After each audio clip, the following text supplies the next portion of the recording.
Et c'est le journal de la santé avec Elisabeth Assayag. Les hôpitaux parisiens lèvent le plan blanc d'urgence mis en place vendredi soir. Un médicament contre l'alcoolisme pourrait contribuer à l'élimination du virus du sida.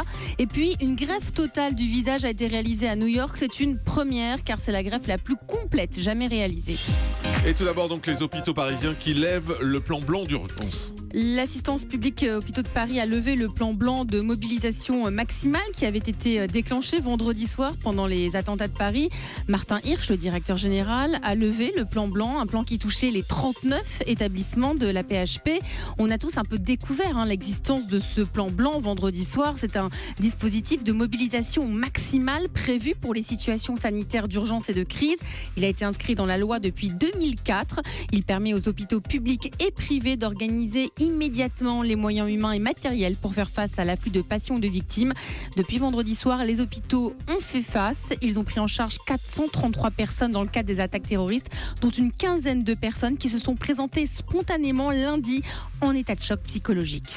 Et puis l'établissement français du sang appelle des donneurs à différer leurs dons. L'établissement français du sang qui fait face depuis samedi à une mobilisation jamais vue a appelé les donneurs à reporter leurs dons à la semaine prochaine. Donnez votre sang, oui, mais à partir de la semaine prochaine, il faut continuer de donner au bon moment parce que le sang, le plasma, les plaquettes sont périssables. Par exemple, les plaquettes se conservent que 5 jours. Alors attention, quand vous avez donné une fois, on ne peut pas donner tous les jours. Il y a des règles. Comptez en moyenne 2 mois entre les 2 dons. L'établissement français du sang a procédé samedi à 8500 prélèvements dans toute la France, dont 2000 en Île-de-France. Hier lundi, leur nombre était déjà multiplié par 4 à la mi-journée par rapport à un lundi habituel. Un médicament contre l'alcoolisme pourrait contribuer à l'élimination du virus du sida. D'après une étude publiée mardi, donc aujourd'hui dans la très sérieuse revue médicale The Lancet, le médicament s'appelle le disulfiram. Il réveille le virus dormant dans l'organisme infecté et après il le détruit, et tout ça sans aucun effet secondaire. L'idée, c'est de réveiller le virus. Alors ça ne va pas guérir les malades du sida, mais cela reste un traitement très prometteur. Le disulfiram n'est pas toxique, il est sans danger à utiliser. Il pourrait très probablement être celui qui change la donne, ont déclaré les chercheurs. Et puis à New York, une greffe totale du visage vient d'être présentée comme la plus complète. Jusqu'à présent, en France, on greffait une partie du visage, mais là, dans ce cas, c'est une greffe beaucoup plus complète. Elle englobe le cuir chevelu, les oreilles, les conduits auditifs. Elle a eu lieu sur un ancien pompier volontaire âgé de 41 ans à New York.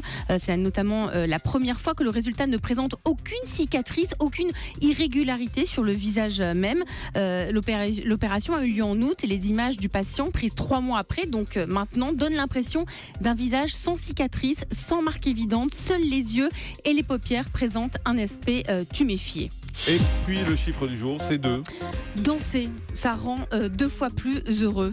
Des chercheurs de l'université d'Oxford ont demandé à 264 élèves brésiliens divisés en 4 groupes.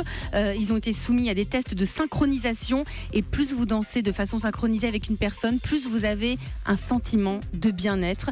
Les liens avec cette personne sont renforcés et dans tous les cas, vous fabriquez des endorphines, les fameuses hormones du plaisir.